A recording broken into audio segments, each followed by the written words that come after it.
Halo Pokiers, selamat datang di channel Pokiedu.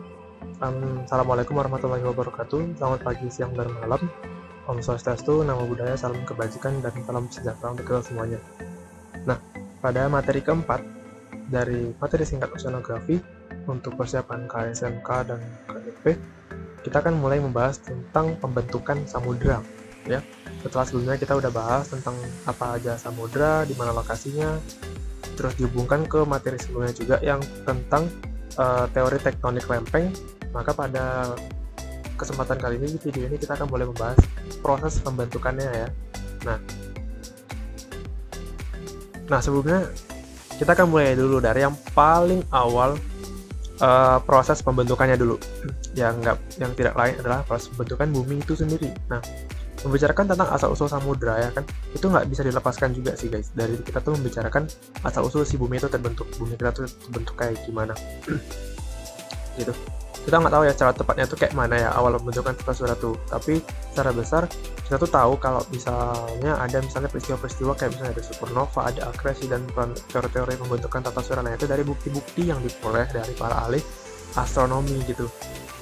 Nah, pengetahuan kita tuh tentang sistem tata surya, hukum-hukum fisika dan kimia yang berkaitan, itu bisa mendukung bagaimana teori misalnya pembentukan tata surya itu dicetuskan kayak gitu. Yang selanjutnya itu tentang sejarah bumi, garis besarnya, dan kalau kita ketahui bahwa bukti-bukti geologisnya itu juga ada dari sangkut paut dari ahli geologi misalnya. Nah, berikutnya kita bahas dulu yang pertama, yaitu tentang pembentukan matahari dan solar system atau tata surya. Nah, pembentukan bumi itu kita mulai dulu dari pembentukan, ya nggak lain itu dari sistem tata surya dulu ya. Nah, pertama itu ada namanya tuh istilah supernova ya, kalau di astronomi. Ganti warna dulu. Nah, ini ada supernova atau peristiwa ledakan ledakan bintang akibat adanya kegagalan gravitasi dulu misal sebelumnya. Nah, ledakan tersebut tuh yang menyebarkan atom-atom dari berbagai unsur dari si bintang yang sudah mati tadi ke luar angkasa.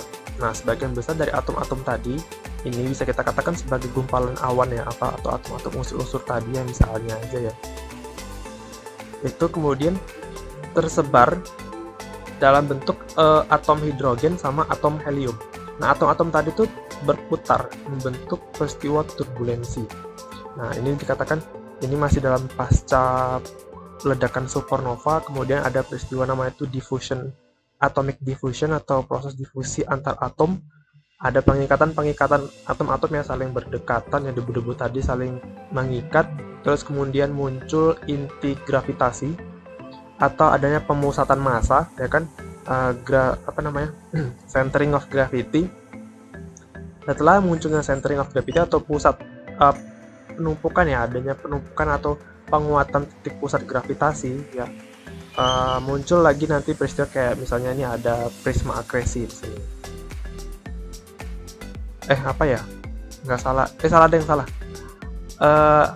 Accretion aja nggak salah ya namanya. Prisma akresi itu apa ya? Prisma akresi itu dari geologi, salah. Accretion ya, accretion atau piringan.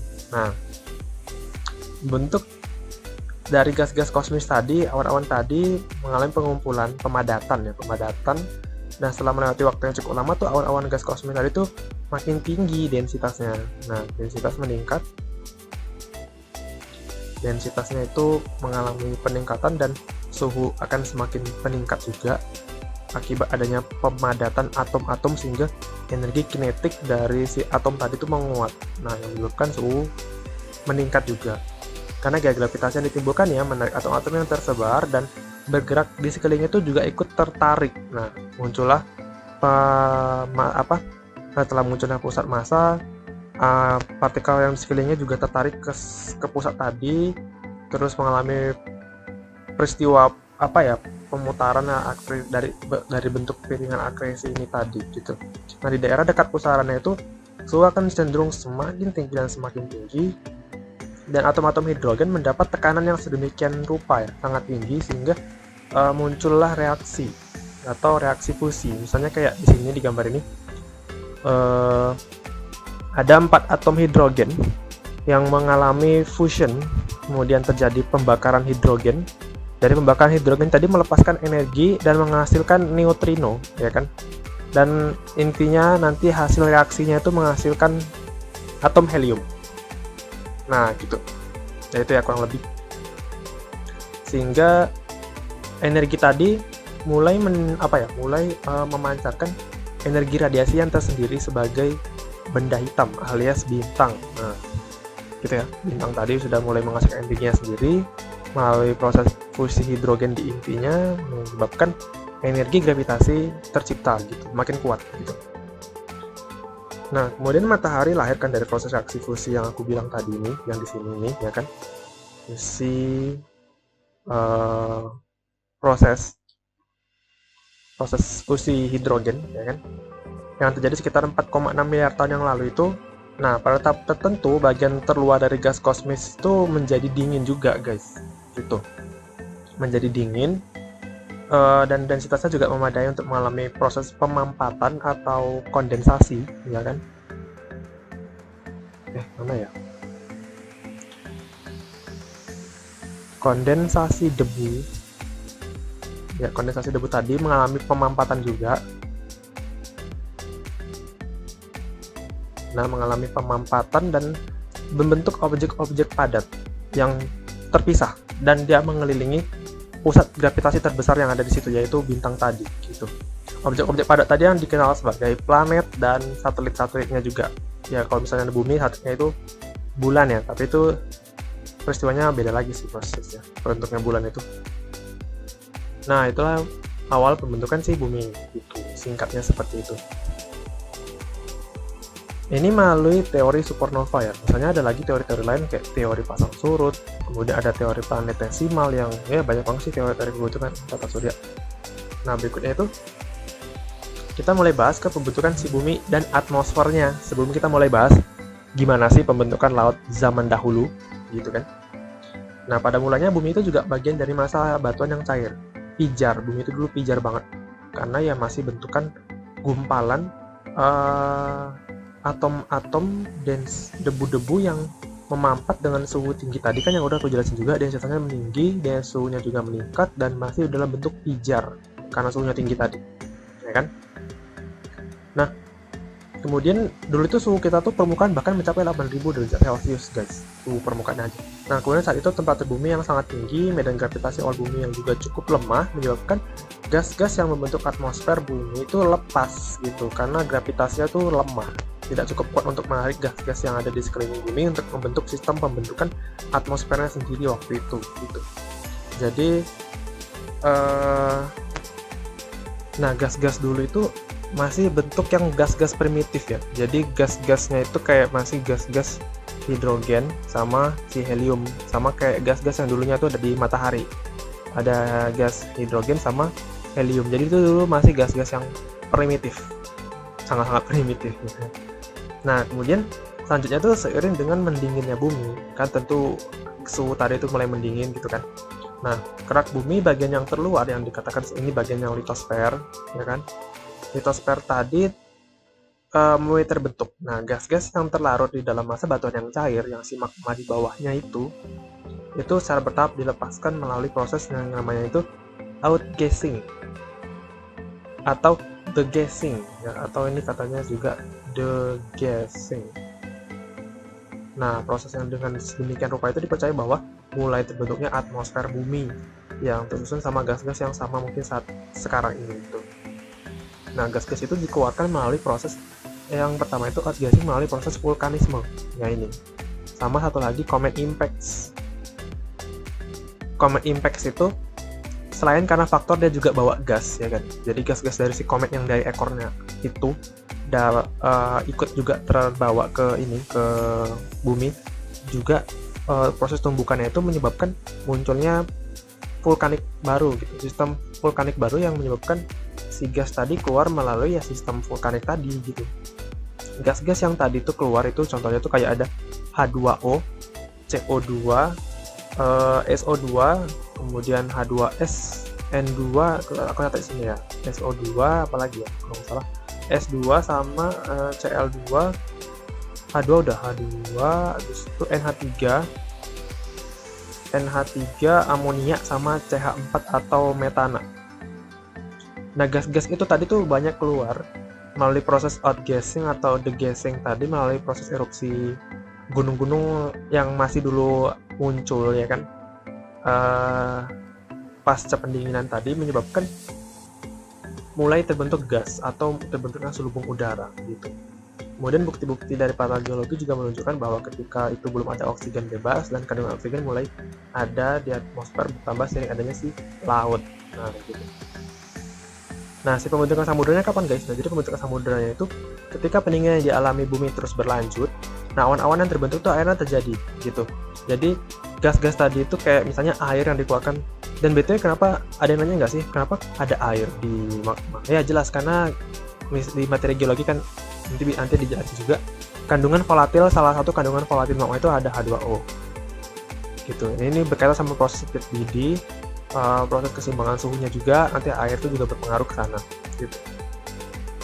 Nah, awan-awan itu mulai terbentuk dan akhirnya terjadi hujan, dan hujan itu dalam waktu yang sangat lama, sehingga ketika hujan yang sangat lama tadi itu terjadi, airnya tadi tuh mengisi cekungan-cekungan, basin-basin ya, yang aku bilang sebelumnya di video sebelumnya itu ada namanya itu ocean basin kan, bagian yang paling rendah gitu, membentuk kayak mangkok-mangkok gitu, udah mulai terisi dalam waktu yang cukup lama. Tapi waktu itu hujannya itu nggak langsung hujan itu kenapa lama, karena proses pendinginannya itu cukup lama, karena kan material yang ada di bagian atas permukaan bumi itu cukup luas gitu kan. Nah, jadi prosesnya hujannya itu sangat lama dan akhirnya mengisi cekungan-cekungan tadi dan terjadilah atau terbentuklah samudra. Nah, kurang lebih singkatnya tuh kayak gitu guys ya. Jadi karena munculnya erupsi, jadi sebenarnya erupsi gunung berapi itu sangat bagus untuk memperbaiki sistem komposisi gas atmosfer. Selain memang dia mengeluarkan gas buruk, tapi dia juga mengeluarkan gas-gas lain yang sebenarnya itu cukup untuk sebagai bahasa apanya itu kayak penyimbang gitu ya, kayak ya penyimbang komposisi gas atmosfer kayak gitu. Nah, setelah itu proses pembentukan samudera pada zaman dahulu. Nah, nanti ada lagi sih sebenarnya kayak pembentukan lautan yang zaman-zaman dahulu, kayak misalnya perkembangan dulu itu ada namanya superkontinen Rodinia, kemudian pecah jadi Gondwana, kemudian terbentuk Pangaea. Itu kayaknya aku nggak bahas di video ini karena itu lebih ke geologi kan nggak sih, kayak geologi sejarah sama paleontologi. Jadi aku pisahin ke sana aja ya guys. Jadi kita mulai bahas ini pembentukan si samudra saat ini kayak gitu. Setelah adanya samudra, kemudian muncul samudra baru melalui proses tektonik lempeng yang sudah aku jelaskan teorinya sebelumnya di video yang sebelumnya gitu. Nah, ada beberapa stage atau tahap. Jadi ada pembentukan samudra itu ada beberapa stage ya kan. Dari mana stage yang pertama dikatakan sebagai tahap embrionik. Contohnya itu ada yang terkenal ya, ada dua ya kalau nggak salah di dunianya aku tahu. Mungkin teman-teman ada tahu yang lain bisa tambahkan di kolom komentar. Contohnya itu ada East African Valleys atau lembah pemekaran Afrika Timur, sama di Islandia. Islandia itu yang di Mid Oceanic Ridge Atlantik, tapi yang di bagian utara itu ada pembentukan rifting yang baru di sana. Tapi untuk contoh kali ini aku ambil yang di sini East African Rift Valleys karena sangat jelas kelihatan dari citra satelit juga besar. Ini ambilnya aku dari citra satelit pemetaan batimetri milik NOAA. Di sini tuh bisa aku jelaskan secara singkat aja ya proses pemekarannya. Di sini nampak teman-teman kan warna oranye. Oranye ini menandakan tinggian yang cukup lebih tinggi ya daripada elevasinya itu lebih tinggi daripada sekelilingnya. Ada dua ya nih, ini dikatakan sebagai dome. Dome itu kubah ya kan. Dome ini dinamakan dome Kenya. Sedangkan yang nampak nggak sih ini agak kuning-kuning juga yang bentuknya itu kayak melingkar juga kan. Nah ini dinamakan sebagai dome Ethiopian karena terletak di Ethiopia nih kan, ini negara Ethiopian. Nah, di sini bidang batas pemekaran atau batas divergen dari pembentukan celah pemekaran Afrika Timur itu ada di sini. Ini garis dari Laut Merah. Ini bidang Somalia, kemudian dia ke sini ya kan, ke sini ke sini ke sini ke sini ke sini ke sini ke sini. Nah, itu kurang lebih. Tapi dia ada juga di sini. Nah, ini dia tahap pertama ya. Jadi ini bidangnya yang aku garis-garis ini, itu bidang pemekarannya. Untuk lempengnya itu ini ada lempeng Somalia, ya kan? Ini lempeng Somali. Ini ada ini lempeng Afrika, atau kadang orang bilangnya itu nyebutnya itu sebagai lempeng Nubian. Lempeng Afrika atau lempeng Nubian. Nah, itu. Nah, ini cekungan tadi yang aku bilang, guys. Ada namanya kebetulan di sini, jadi aku bahas juga, singgung dikit aja ya. Ini ada cekungan Somali, cekungan Angola yang ada di sini. Ya, ini warnanya tuh lebih ungu gitu kan, kayak lebih dalam gitu bentuknya. Ya, karena bentuknya kayak mangkok-mangkok yang aku bilang sebelumnya itu. Nah, ini ada cekungan Arab, ya. Ini ada cekungan Mascarene, ya nggak sih? Ya, Mascarene. Karena ada plato-plato Mascarene di sekelilingnya. Nah, itu. Ini stage pertama yang dikatakan embryonik. Jadi, kita bisa bayangin ya, ke depan itu kayak gimana Afrika itu terbelah menjadi dua kayak yang di Atlantik sana itu. Nanti bayangin aja di sini tiba-tiba ada perairan gede ya kan, anggap aja ini hayalan imajinasi. Ya, ini ada lautan gede di tengah-tengah ini. Keren banget sih dulu. Ya, insya Allah kita bisa melihatnya ya. Jika masih diberi kesempatan umur. Nah, itu. Jadi ini bayangin dulu ke depannya nanti akan ada laut di sini, guys. Bayangin aja dulu. Nah, gitu ya. Oke, ke depan kita lanjutkan. Tahap yang kedua disebut sebagai tahap yang contoh yang kita bisa ambil yang paling terkenal adalah Laut Merah. Ini dia Laut Merah. Contoh yang paling terkenal ya, itu Laut Merah. Ini terbentuk akibat adanya perekahan seafloor spreading, pemekaran lantai samudra di laut, bukan Laut Merah. Tepatnya dulu itu Arab itu sebenarnya dulu bergabung sama Afrika. Jadi itu dulu itu ya, sebelum adanya Laut Merah itu, ini tuh gabung gitu, dempetan. Lempeng ini namanya lempeng Arab. Aku ganti ya. Ini namanya itu lempeng Arab. Ini dikatakan sebagai lempeng Afrika, ya kan, lempeng Nubian tadi, atau lempeng Afrika dah bilangnya. Ini lempeng yang tapi nggak nampak ya. Oh ya, dilain aja. Ada lempeng Somali di sini sebenarnya. Nanti akan jelasin juga ini ada Gulf of Aden itu atau Teluk Aden ini akan adanya namanya itu perekahan Somali di sini, perekahan Somali. Nah, di sini bidang batas perekahan yang ada terjadi di Laut Merah itu, ini batasnya garisnya. Nampak nggak? Nah, ini. Nah, bidang yang ini kan kelihatan banget ya. Bagian yang tenggelam yang bisa aku kasih tahu warnanya di sini agak biru muda, guys. Yang ini dari sini ke sini. Nah, ini sama dari sini ke sini. Nah, ini kan biru muda kan ya. Biru muda, kalau misalnya teman-teman hobi ngecek Google Map, terus hobi ngecek batimetri, ya mungkin sama hobinya kayak aku sering ngecek batimetri nggak jelas gitu kalau lagi gabut, itu biasanya dikategorikan sebagai continental shelf. Nanti kita pelajari di morfologi batimetri dasar laut. Yang biru muda ini warnanya batimetri, sedangkan bisa cek ya, warnanya itu agak lebih gelap yang di sini. Nah, ini warnanya agak lebih gelap kan. Nah, itu kedalamannya tuh mulai semakin dalam. Jadi ini cara ngelihatnya ya dari komposisi warnanya aja. Kalau warna birunya agak muda berarti agak dangkal. Kalau warna birunya tuh agak lebih tua gitu dikit ya, itu berarti ya lebih dalam kayak gitu. Ini lempengnya itu bentuknya gesernya tuh ke sana ya. Gesernya tuh ke sana. Sedangkan lempeng si Nubian tadi gesernya itu ada yang ke sana, ada yang ke sana. Nanti makin ke utara dia gesernya ke sana. Gesernya ke arah utara banget. Nanti dia bakalan arahnya tuh geser gitu. Nah, makanya di Afrika itu banyak sesar-sesar lokal atau sesar-sesar transform karena arah pergeseran dari si benua Afrika tadi tuh arahnya tuh nggak satu arah gitu. Geser-geser ya banyak arahnya gitu. Gitu ya. Bahkan nanti di ujung Afrika bagian pantai barat itu arahnya tuh ke sana. Gitu. Nah, sangat-sangat bervariasi. Itu ya. Makanya sini nanti ada batas lempeng ada batas geser di sini. Geser di sini di antara Semenanjung Sinai ya, nggak salah Sinai ya, nggak salah. Iya. Semenanjung Sinai, dia akan ada sesar geser di sini. Nah, itu ya. Bentukannya yang terjadi itu apa? Tadi tuh kalau misalnya yang sebelumnya, di Afrika Rift Valley itu bentuknya itu, aku tadi lupa jelasin ya.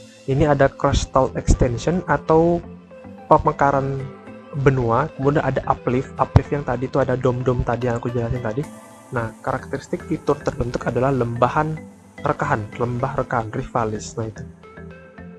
Kalau yang di sini di fase stage yang ini, bentukan karakteristik yang terjadi itu ada peristiwa namanya itu subsidence dan spreading pemekaran, dan subsidence itu penunjaman. Jadi satu sisi dia mengalami spreading, di sisi lain dia mengalami subsidence. Subsidence-nya itu apa ya, dalam artian bukan karena faktor konvergen gitu, tapi ada yang turun gitu.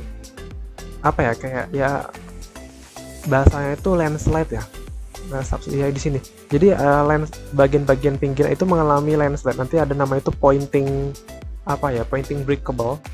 Nanti kita jelasin di morfologi continental shelf sama antara hubungannya nanti ke continental slope itu ada namanya pointing breakable. Itu bagian yang sering mengalami longsoran dasar laut, dan dia itu mulai ngebentuk subsidence atau penurunan massa daratan gitu, menyebabkan ya sering terjadi longsor gitu sih. Nah itu ya. Kemudian kita jelasin lanjut ke tahap ketiga, yaitu dewasa. Tahap 3 dewasa ini bisa ambil contoh itu di Samudra Atlantik ya guys. Nah, Samudra Atlantik ini segmennya udah besar, markahnya udah luas gitu ya kan. Di sini ada cekungan Angola Basin. Di sini ada Cape Basin karena dia dekat sama Cape Town ya, Afrika Selatan. Cape Basin. Kenapa nggak sih ini ada kayak punggungan gitu, ridge ya namanya itu. Ini disebut sebagai Walvis Ridge. Ya, ini disebut sebagai Walvis Ridge. Nah, ini bagian yang ini agak tinggi dikit ya. Ini aku agak terpotong sih ngambilnya. Nah, ini namanya itu Rio Grande Rise. Nah, itu kata Rio Grande Rise. Bidang rekannya mana? Nah, ini bidang rekannya itu nampak nggak sih? Ini kelihatan jelas banget lah ya. Nah, ini. Gesernya ke sana. Kelihat aja gitu, dari kita tuh bisa tahu arah gesernya itu kemana dari lempeng transformnya atau batas transform boundary atau batas gesernya aja gitu. Ini kan nampak geser-geser ke sana kan? Ya enggak sih? Kalau aku ngeliatnya gitu dari sini. Nah, itu geser. Nah, itu. Ini yang mekar-mekar itu. Nah, elevasi atau ketinggian di wilayah, aku kasih garis kuning aja. Di sini ini lebih tinggi daripada yang di sekelilingnya. Makanya ini dikatakan sebagai MOR atau Mid Oceanic Ridge atau punggungan tengah samudra. Sedangkan yang di sekelilingnya itu elevasi kedalamannya itu lebih dalam, makanya disebut sebagai basin. Oke, contohnya itu ada Angola Basin, Cape Basin, ini ada America Basin, dan basin-basin yang di sekeliling. Nah itu, kurang lebih kayak gitu ya guys.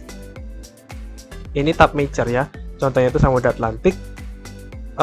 Aktivitas dominan hanya satu, itu spreading. Dia akan terus mengalami pemekaran sampai kita nggak tahu kapan dia berhenti lah, pokoknya itu lah kan. Untuk fitur-fiturnya ya, ada basin di antara si punggungannya itu, ocean basins with active mid-ocean ridge.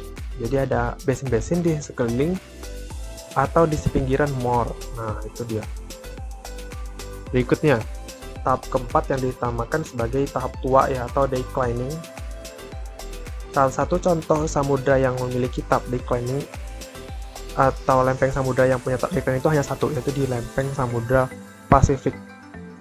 Aktivitas fitur tektoniknya itu ada spreading dan shrinking. Shrinking itu kayak apa ya? Pengkerutan gitu nggak sih? Ya, masalah itu ya.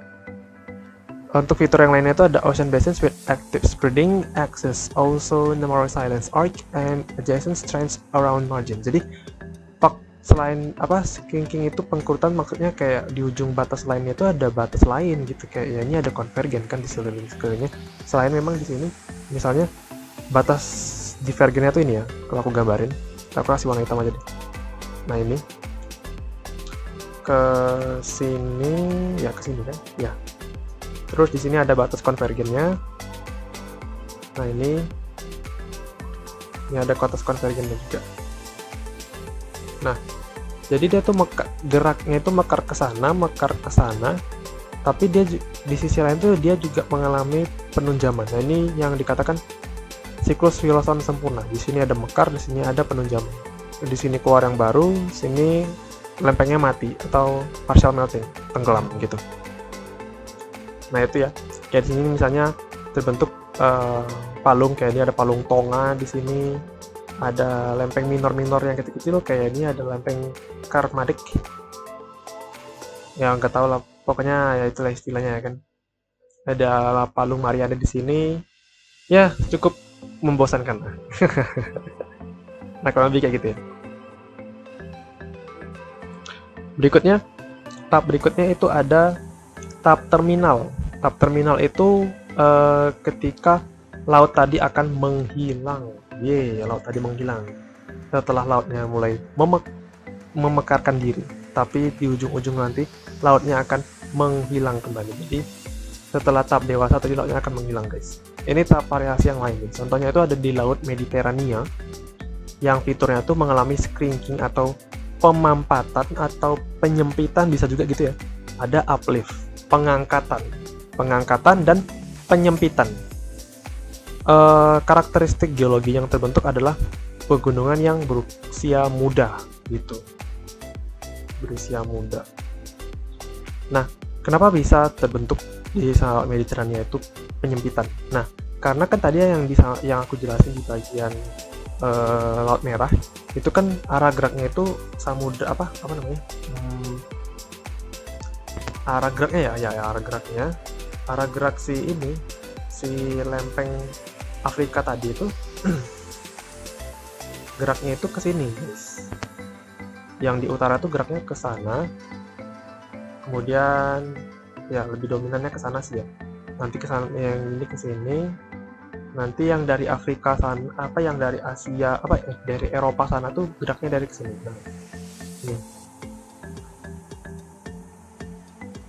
Nah, geraknya ke sana. Nah, di sini kita bisa bagi beberapa seksi ya agar lebih jelas kayak gitu ya. Di sini batas-batas konvergen aktif di Laut Mediterania. Batas konvergennya di mana aja? Nah, batas konvergennya ada di sini. Nah, ini batas konvergen.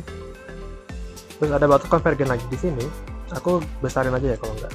Nah, ini aku bedain lagi nggak sih? Nah, ini batas konvergennya ada di sini. Ada di sini. Di sini ya, nggak salah aku ya. Kemudian ada lagi di sini. Nah, kegedean deh.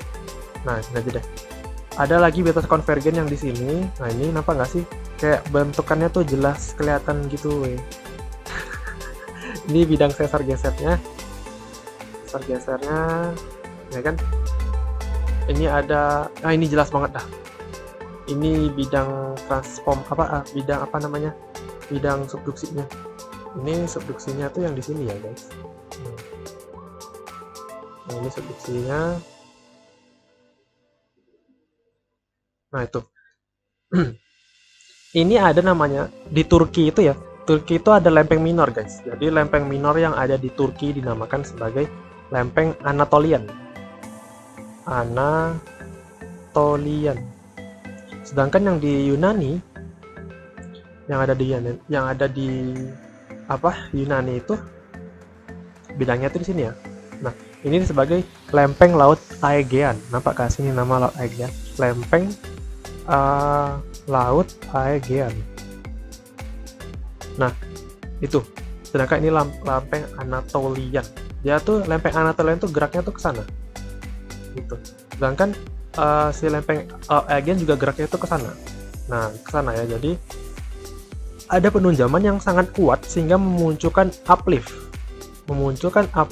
Jadi Anatolian menggeser lempeng Laut Aegean lempeng laut Aegean juga menggeser lempeng Afrika, ini lempeng Afrika, menyebabkan munculnya itu arc, atau biasa disebut sebagai sea arc atau busur laut. Busur laut itu ini, busur lautnya yang menyebabkan adanya terjadi uplifting ya, uplifting atau pengangkatan dasar laut ke permukaan akibat adanya desakan dua lempeng yang saling bergerak ke arah yang sama gitu. Nih, pengangkatan ya, sama kayak yang terjadi bentuknya uplifting atau sea arc di Pulau Sumatera, di Pulau Jawa. Itu akibat efek dari pertemuan dua lempeng konvergen ya. Nah, ada juga misalnya ini ada apa ya? Bagian yang penunjaman yang berikutnya di sini. Nah, itu. Nah, ini juga lempeng Afrika geraknya tuh ke sana. Ini Cyprus juga dia mengalami uplifting. Prosesnya itu akibat uplifting kayak gitu. Kurang lebih itu kayak gitu ya peristiwanya, guys. Nah, disebut sebagai busur Ciprian. Ini busur Mediterania. Ini busur yang panjang ini. Nampak nggak ya? Warna aku kasih warna lebih gelap aja lah ya. Nah, ini aku garisin. Nah, ini disebut sebagai busur Mediterania.